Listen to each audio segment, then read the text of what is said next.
क्या आपको पता है कि बड़े बड़े ट्रांसपोर्ट शिप को एक जगह से दूसरी जगह जाने में कौन कौन सी मुश्किलों का सामना करना पड़ता है और उसे रोकने के लिए कौन कौन सी तकनीक का इस्तेमाल किया जाता है?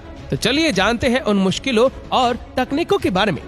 जब कोई शिप या वेसल समंदर में होती है तो उसको सिर्फ समंदरी तूफान और ऊंची ऊंची लहरों से ही मुकाबला नहीं करना पड़ता, बल्कि कुछ और अनएक्सपेक्टेड चैलेंजेस का भी सामना करना पड़ता है, जैसा कि पायरेट अटैक्स। और सोमालियन पायरेट्स इस काम के लिए दुनिया भर में मशहूर है।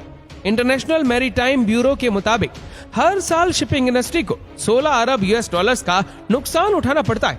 इस नुकसान की वजह ट्रांसपोर्ट डिलेज भी है, लेकिन सबसे बड़ा फैक्टर पायरेसी पैदा करती है। सोमालियन पायरेट्स के अटैक करने की सिर्फ चंद लोकेशंस है। एक है सोमालियन सी, दूसरे नंबर पर आता है गडार्फी चैनल, तीसरी और सबसे इम्पोर्टेंट लोकेशन है गल्फ ऑफ एडन। वो तमाम शिप्स जिनको एशिया से यूरोप जाना होता है वो गल्फ ऑफ एडन को इस्तेमाल करके सुएज कैनाल के जरिए मेडिटेरेनियन सी में निकलती है। पूरी दुनिया की ट्रेड का एक बहुत बड़ा हिस्सा गल्फ ऑफ एडन को इस्तेमाल करता है, जिसमें सबसे ज्यादा ऑयल ट्रांसपोर्ट वेसल्स होती है और यहीं पर सोमालियन पायरेट्स के हमलों का खतरा रहता है।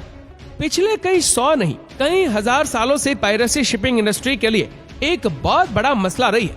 पहले पायरेट्स इतने एडवांस नहीं होते थे, लेकिन अब मॉडर्न टेक्नोलॉजी की मदद से जहां पायरेट्स भी एडवांस हुए, वहीं एंटी पायरेसी टेक्निक्स और वेपन्स भी एडवांस हो चुके हैं। गुड्स ट्रांसपोर्ट वेसल्स इनका मेन टारगेट होती है, क्योंकि इस किस्म के शिप में कम से कम क्रू होते हैं, जबकि इनमें करोड़ों डॉलर की मालियत के गुड्स जा रहे होते।